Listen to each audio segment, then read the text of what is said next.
Ayan, tamo, ayan po yung kamay niya, oh. Ayan, ito na po, oh. Ayan po.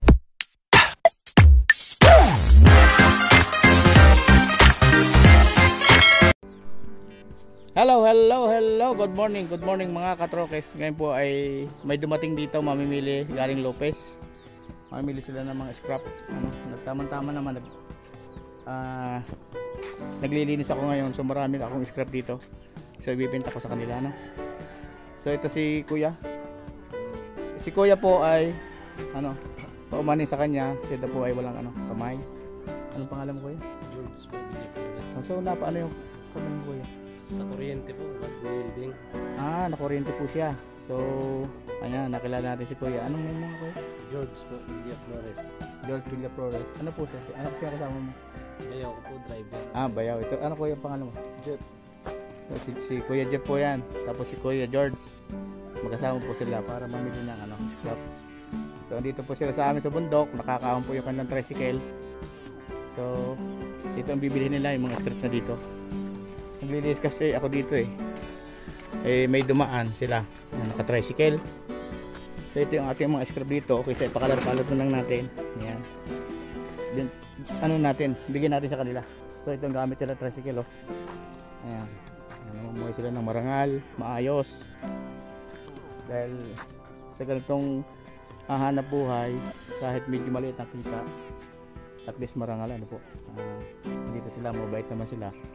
So nakating sila dito sa amin. So marami na kinabili. Saan na kayo galing yan?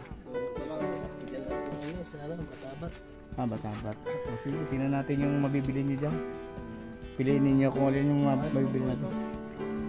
Ano yan, mga plastic, bakal, Ang halo-halo na to, yan. Mga plastic, lata. Okay yan. Sige yan. So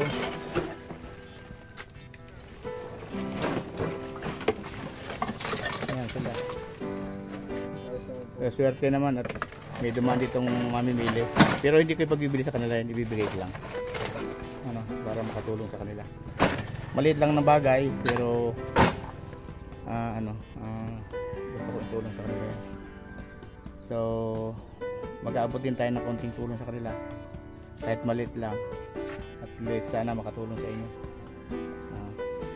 Bigyan ako dito ng konting pera. Ito, so tanggapin mo ito. Tanggapin nyo ba yan? Salamat po. Ayan, Salamat po ng marami. ayan, sana po support po yung ating YouTube channel, saka yung aking Facebook. Ayun po, para mas makatulong pa tayo. Malit lang na bahay, hayaan nyo po pagka mas kumita tayo, maaaring mahal po kayo at tulungan ko po rin kayo ulit, So ayun, Maraming salamat po. Kaya Ramil po. Salamat kay Kuya Ramil. So ayan kasi ganun ang ginagawa ko. Hindi man ako mayaman, hindi ako basta yung aking buhay dito sa bundok, gusto ko lang makatulong, Pwede po. Kaya maraming salamat. Ayan, tamo, ayan po yung kamay niya, oh. Ito na po, oh. Ayan po siya, oh. So ayan po siya, naputulan po siya ng kamay dahil po sa pag-welding, po.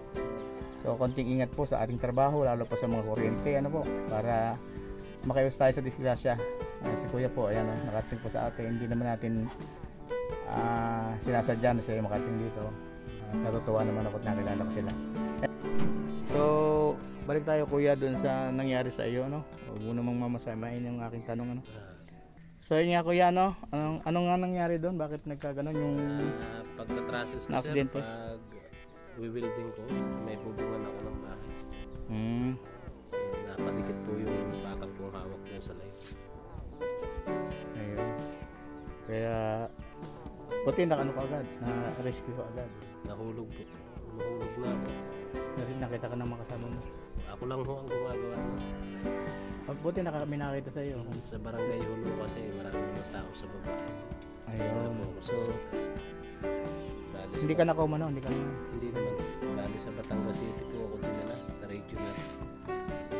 Mga ilang buwan ka nagpagamot siguro? 2 po. 2 months. Talagang Hanggang sabi ngayon nga, may sugat totally po, yan? Putol talaga siya agad? O 3 years na po yan. putol, automatic putol talaga? Hindi po. Nasunog po siya. Sunog. Tapos pinutol na lang ang doktor doon sa ospital. Ayun. Talagang malaki ang dami siya. No? Malaki. So, Yan yun, sa binti ko yan. Nasunog din yan. Ayan. Muntik Kaya na rin putulin.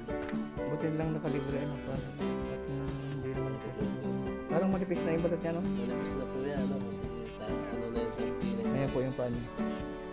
So yan, nagtanong lang kay Kuya kasi gusto ko rin malaman at may bahagi sa inyo kung paano nangyari yung kay Kuya. Kaya yung mga nagwi-welding, payo ko ay mag-ingat po at delikadong masyado mag-welding. Tulad nga ang nangyari sa akin. So yun ang tips ni Kuya, yung para makapag-ingat tayo. So ako po ay welder din, gumagawa din ako ng mga ganyan. 22 years ako sa company. So naging ko lang naman ay yung nagkasakit po ako. Kaya nag-resign ako sa loob ng 22 years. Kaya dito na po ako sa bundok, no. So ito si Kuya, nakilala ko, yan, naibahagi sa atin yung kanyang mga nangyari sa kanyang buhay at kung paano siya naputol yung kamay na hindi mas inaasahan na magkakaganon dahil aksidente nga po. So ayan po, sana po mas marami pang makapanood nito at ma-inspire sa kanilang buhay at makatulong na rin po sa kanila. Ano po? Yan po, maraming salamat at sana po sa inyo po na walang sawang sumusuporta. Sana tuloy-tuloy po tayo at nang tayo po ay mas marami pang matulungan. Maraming po salamat and God bless you po. Okay. Thank you. Ramil, ayan. Paano malaking bagay na po yung binigay niyong tulong sa amin. Nag-aaral po yung ganito. So ilan po yung anak niya? 3 po. Nag-aaral lahat. Ayan. Hindi na rin dito sa nakatambay siguro yung ganito. Saka bilib ako sa inyo kasi kahit na wala kayong kamay, ayan nagsisikap kayo maghanap buhay para makatulong sa inyong mga anak.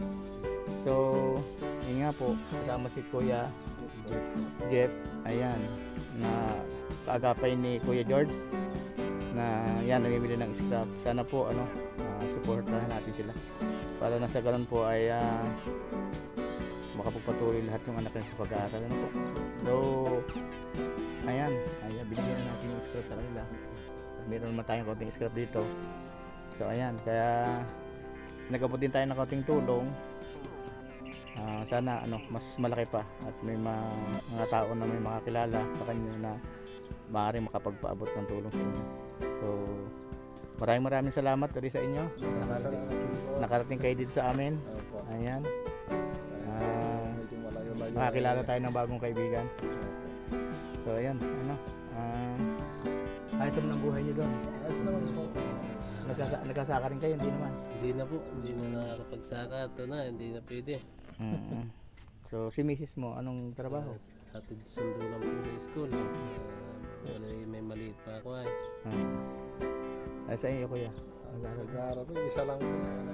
Nice. Sa bayan po ng Lopez. Elementary? Opo, grade 5 po. Okay. Sa iyo naman panganay mo? Grade 6 po, tapos ay grade 2, grade 1. Ayan po. 3 po yung taas po. Sa bayan kayo Kuya? Opo. Ayan, yung misis ko. Gusto nyo, marang papaya tayo nyo? Hindi ka rin papaya. Papaya. May papaya kami dyan. Gusto nyo? Papaya gulay sa inyo? Marami po. Marami din po. Marami ba? Marami din po ate. Salamat po. Salamat na po. Kala ko wala. Hindi meron kami dyan papaya. Wala naman kami pwedeng ibigay sa inyo iba. At yan lang, saging. Wala pa naman. Payat pa yung saging natin. Tulong na po yung binigay niyo po. Ayan. Gigit. Ano po rin? Ano po katulik? Kayo? Yung mga magulang ko. Wala namang problema. Importante tayo na nabalataya at yung ating puso ay talagang nakatong sa ating paglilingkod sa kapwa. So, ayan. Thank you very much. At saka sana makarami kayo. Lang kayo. May pang gas, may pang pang araw-araw ninyo kita, no? Ayan, ingat lang kayo at laging mag-pray.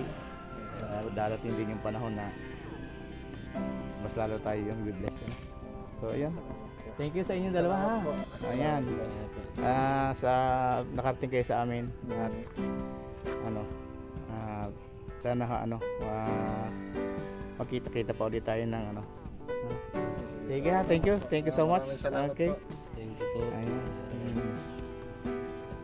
Kung gusto niyo ang video na ito, like, subscribe, and click the ring. Click the notification bell or Yeah. bell icon, diba ba? Yeah. 2 times para ma-notify po kayo Yes. sa mga susunod namin gagawin na videos. Thank you. Bye! Bye-bye.